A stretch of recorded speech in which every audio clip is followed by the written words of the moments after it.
네, 6월 18일 저녁 11시입니다. 이번에 세진중공업에 대해서 간단히 보겠습니다. 이 종목을 다수의 분들이 관심을 가지시는 것 같아요. 제가 그냥 간단하게 뭐 버리세요 뭐 이렇게 간단하게 답신을 하면 나름대로 반박을 하시더라고요. 네, 세진중공업은 WND가 항상 주장하는 이 언덕, 네, 이 하락하는 이 언덕의 중요한 고점을 오늘 종가상으로도 돌파를 했고, 그렇죠? 네, 거래량도 역대급으로 나왔기 때문에 충분히 상승 가능성이 있지 않느냐. 왜 이거를 시가총액도 2천억인데 240일 선도 위에 올라와 있고 왜 이 종목을 관심을 가질 필요가 없다고 하느냐 이렇게 하시길래 뭐 한 분이면은 제가 그냥 뭐 그러겠는데 다수의 분들이 이 세진중공업에 대해서 궁금해하셔서 일단 한번 볼 게 있어요. 세진중공업은 여러분들이 뭐 다음에 다른 종목을 하시더라도 이전에 제가 올려놓은 영상 중에서 LB세미콘이라고 있습니다. LB세미콘 영상을 올린 취지는 뭐 상승이다 하락이다 뭐 이걸 떠나서 발음이 세죠? 죄송합니다. 제가 치과 다녀서 발음이 자꾸 세요. LB세미콘은 전과가 있어요. 역사가 절대로 개미들에게 일반 개인 투자자들에게 자기 자신을 내어주지 않는 히스토리가 있어요. 한번 보세요. 네. 그래서 세진중공업도 비슷한 종목입니다. 절대로 자기 자신을 여러분들에게 손쉽게 내어주지 않아요. 일단 그 얘기를 하기 전에 처음 보시는 분들도 있을 테니까 파동에 대해서 잠깐만 설명할게요. 네. 이거 빨리빨리 돌리세요. 보신 분들은. 지겹죠, 진짜. 저도 지겨워요. 주말에 이 파동에 대한 어떤 자료 그런 거를 이렇게 따로 포스팅을 하겠습니다.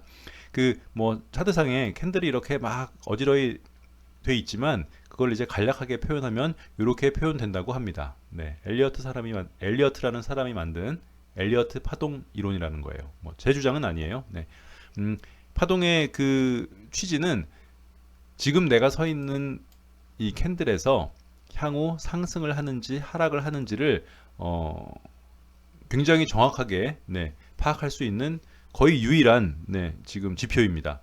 HTS 상안에 수많은 지표들이 있죠. 네, 뭐 이루 말할 수 없는 지표들이 있는데 그런 지표들을 다 무시하고서라도 오로지 뭐 파동만으로도 지금 내가 서 있는 위치가 동서남북 어디인지, 그렇죠? 네.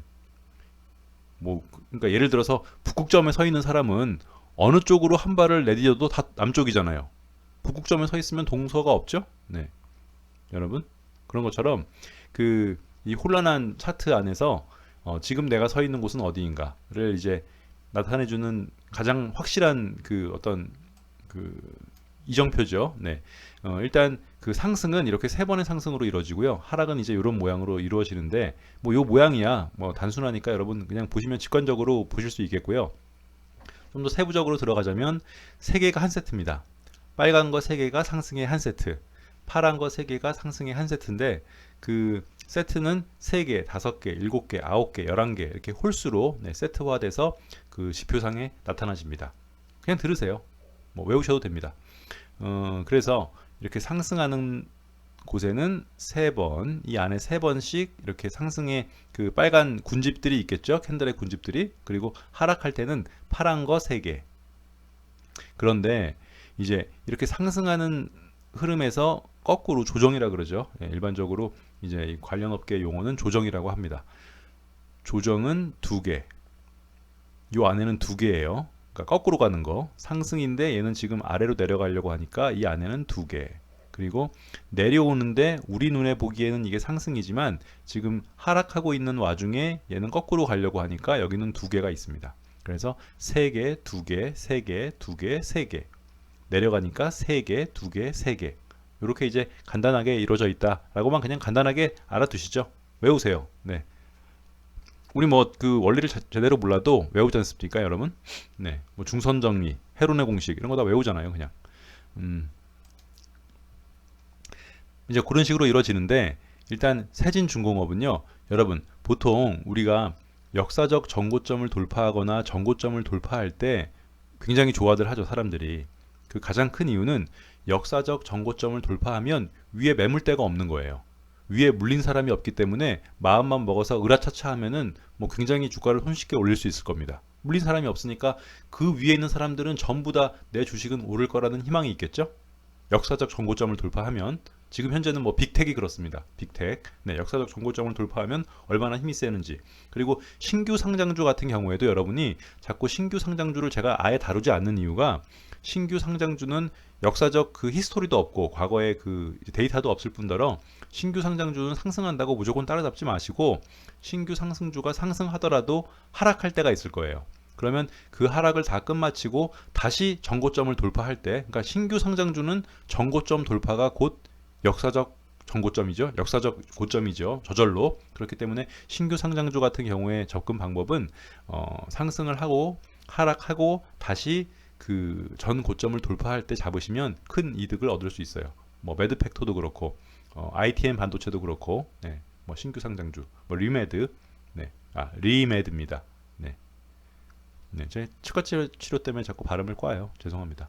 리메드도 그렇고 매드팩토 뭐 그런 종목들이 그런데 일단 이제 그런 부분은 별건으로 하고요. 세진중공업을 보시면 LB세미콘도 그래요. 보통 우리가 전고점을 돌파한다 그러면 일단 시세를 줘요. 그렇죠? 근데 그 세진중공업은 자 이제 이게 세진중공업 일봉인데 처음부터 이제 쫙 있는 거죠. 네, 여기가 이제 전고점이죠. 여기가 두 개가 전고점이 있고 여기가 이제 전고점이죠. 얘가 봤을 때는 네, 이쪽에서 봤을 때는 얘가 전고점이에요. 전고점을 돌파해도 시세를 크게 주지 않아요. 네, 오히려 떨어지면서 양봉을 맞고 여기서도 보세요. 보이십니까? W자. 네, 여기서도 W자가 갈 것 같으면서도 그 다음날 바로 음봉으로 꼬라박아요. 이 정도 갔으면 여기를 터치라도 해줄 만한데 얘는 그냥 바로 꼬라박거든. 또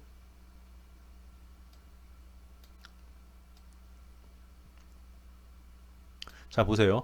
이렇게 큰 두 개의 전고점, 뭐 이것까지 포함해서 세 번이라고 합시다.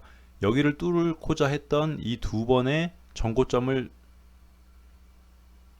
여기죠. 네, 돌파를 해도 여기 와서 보면 네, 시세를 안 줘요. 위에 없어도 매물대가 없어도 얘는 계속 꼬라박아. 계속 꼭다리에서 네, 하방으로 자꾸 내려꽂잖아요. 네, 내려꽂고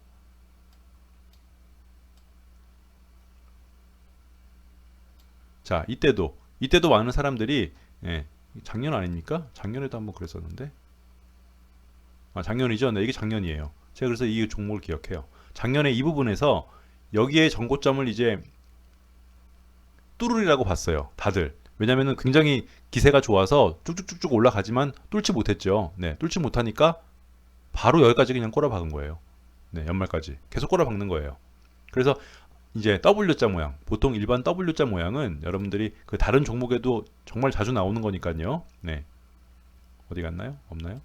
네, W자는 절대로 전고점을 뚫는 걸 확인하기 전에는 자기 예측으로 들어가지 마라. 네, 저도 이때 한번 물렸었어요. 네, 네.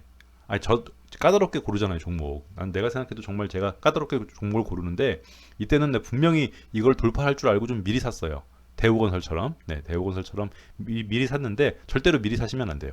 전고점을 완전히 돌파하는 걸 봐야 돼. 얘는 특색이 그래요. 보통은 그래서 각 종목마다 특색이 있습니다. 어떤 주식은 30%를 가야 되면 그거를 3%씩 10번으로 나눠서 가는 애들이 있고 30%를 상한가로 한 번에 마는 애들이 있고 그건 이제 사람도 그렇잖아요. 네. 모든 사람은 똑같은 뭐 모양과 그걸 갖고 있어도 어떤 사람은 뭐 수박을 좋아하고 복숭아를 좋아하고 그런 것처럼 어떤 사람은 뭐 하여간 네, 그것처럼 얘 세진중공업은 전고점을 뚫었다고 해서 쉽게 우리가 접근하면 안 돼요. LB세미콘도 그래요. 네, 그런 종목이 몇 개 있어요. 네, 뭐 말하라고 하면 지금 당장 기억이 안 나는데, 그러니까 여러분이 그 차트를 보실 때는 얘가 과거에 전고점을 뚫으면은 크게 시세를 주는 종목인지 아닌지도 보셔야 돼요. 그건 종목의 이제 그 나름대로 역사입니다. 그래서 얘는 지금 이제 얘도 보세요. 얘도 이날 여기를 뚫었으면은 어느 정도 시세를 줘야 되는데 이날 며칠인가요? 크게 볼까요?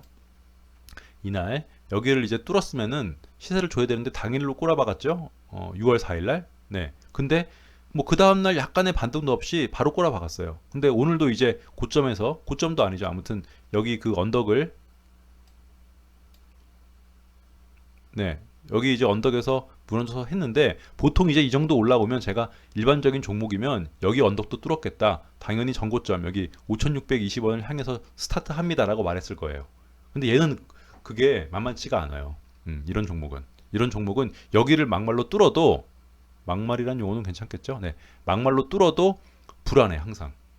네, 왜냐면 여태까지 역사가 단 한 번도 전고점을 돌파했을 때 시원하게 시세를 준 적이 단 한 번도 없어요. 네, 항상 깨작깨작이야, 깨작깨작. 그래서 위험하다. 그리고 이제 그 파동으로 보면 아까 그 앞에서 설명했던 파동으로 보면 여기가 이제 C죠. 여기가 C죠. 네, 여기가 C. 그래서 1번 상승, 그리고 눌리고 2번, 그리고 이게 3번, 뭐 이게 3번이 아니라 이렇게 크게 3번입니다. 크게 3번. 3번은 짧을 수가 없어요. 이 얘기는 안 드렸구나. 이 파동, 세 번의 파동 중에서 보통 3번 파동이 돌파 파동, 전고점을 돌파하는 파동인데, 이 3번 파동이 세 개의 파동 중에서 가장 짧을 수는 없는 게 엘리어트 파동 이론의 불변의 원칙입니다. 네, 절대로 바뀔 수 없는 원칙. 아셨죠? 수소가 1, 헬륨이 2, 네, 리튬이 3 이런 것처럼 절대로 바뀔 수 없는 원칙이에요. 그래서 이 커다란 거를 3번으로 놓고 본다고 쳐도 뭐 4번 눌려서 5번 슈팅이 나오지 않을까? 그러니까 얘는 애매하다고. 얘 자체가 절대로 우리 같은 그 개미 투자자들이나 뭐 소위 말하는 대주주가 아닌 다음에는 이 세진중공업이라는 종목 자체가 전고점을 뚫는다고 해서 시원하게 상승을 주는 것도 아니고 항상 전고점 밑에서 꼬라박고 지금 현재 파동 자체가 3번인지 5번인지도 내일이나 돼야지. 이번 주 주봉, 이거 지금 주봉이거든요. 네, 이번 주봉이 마무리되어야지만 알 수 있는 종목을 굳이 여러분의 돈을 세진중공업에 꼬라박을 필요는 없습니다. 그렇죠? 네, 설득이 되시나요? 네. 그러니까 여러분이 아니라 여러 명이 저한테 그 메일을 주셔가지고 이 세진중공업에 대해서 말씀을 드리는 거예요. 그래서 세진중공업은 정말로 조심하게 접근을 해야 된다. 물론 갈 수도 있죠. 네, 여러분, 갈 수도 있는데 우리의 그 채널 핵심은 절대로 아래까리 하면은 들어가지 않는 거니까 지금 상태에서는 이 5,620원을 시원하게 돌파하기 전까지는 들어가지 마세요. 네, 뭐하러 그 마음고생 하십니까? 네. 얘는 전고점 직전에서도 그냥 바로바로 꼬라박는 애라니까. 애 자체가 과거에 전고점 직전까지 갔는데 그 정도 갔으면은 어떻게 빠져나올 수 있는 횡보라도 있어야지 뭐 한 2-3% 손해보고 나오는데 얘는 그냥 수틀리면은 한 방에 그냥 꼬라박는 애니까 이런 그 전과가 있는 종목들은 접근 안 하시고 다른 종목 하십시오. 네. 아셨죠, 여러분? 그 얘기 드리려고 영상을 켰습니다.